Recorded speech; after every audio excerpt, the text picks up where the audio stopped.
Hey, we're in Chapter 13, Discount Shopping. Let's get into this. Chapter 13, Discount Shopping. We pulled into Custer and headed for the Walmart. It didn't take long to find the little inflatable raft I told Quinn about. The Challenger was made in China, ours for only $39.99. Its plastic oars came in two pieces that you screwed together, and they would pack nicely. We began to wonder, though, about our fishing rods back home. They didn't break down, small enough to carry on our bikes. A couple of aisles over, we found telescoping fishing poles for $19.99. Also from China, that came with reel. The name, it was called the Eliminator. My 8th grade English teacher would have gotten a kick out of if that. He was always preaching against thyrsus abuse. Guys, I just turned the flashlight.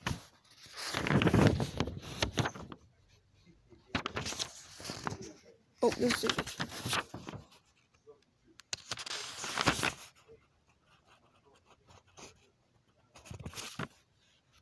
Because I'm seeing how much pages there are. See you guys in a minute.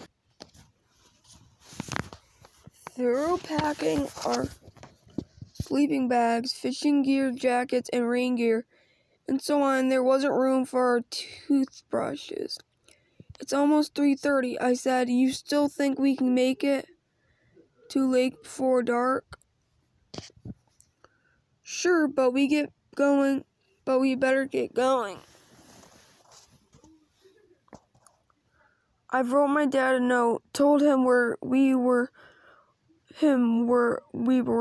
heading, said we'd be back tomorrow. He'd always been fine about me going off camping with Quinn. No problem. Within a half hour, we were blazing north through Hill City. No time to stop and see Crystal. She spotted us flying by through and gave us a wave. From home, it was a 20-mile ride. Some asthma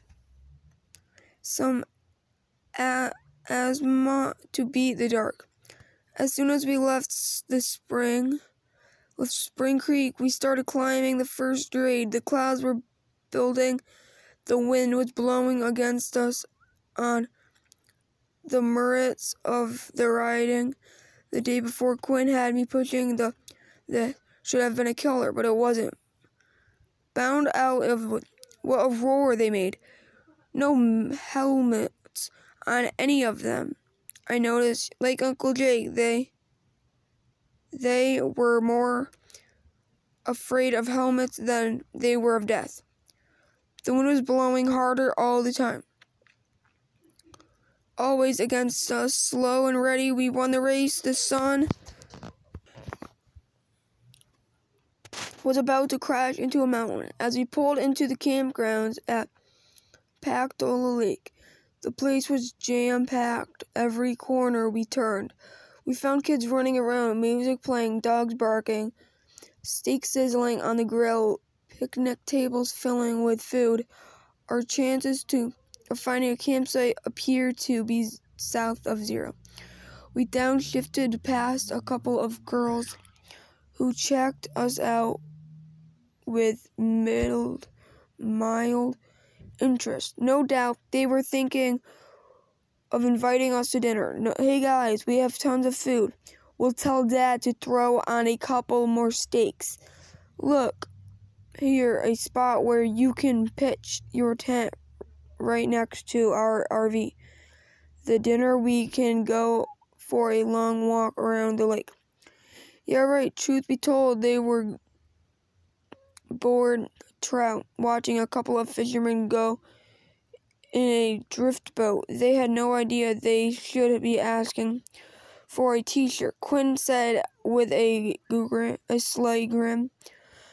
On we went, hopes dimming. Just when we thought we'd have to crash in the woods somewhere, we found the last untaken campsite. It had a Landrite view and a bit of Landrite smell, but otherwise it was perfect. We decided not to bother pitching the tube tent. We'd use it for a ground cloth through our sleeping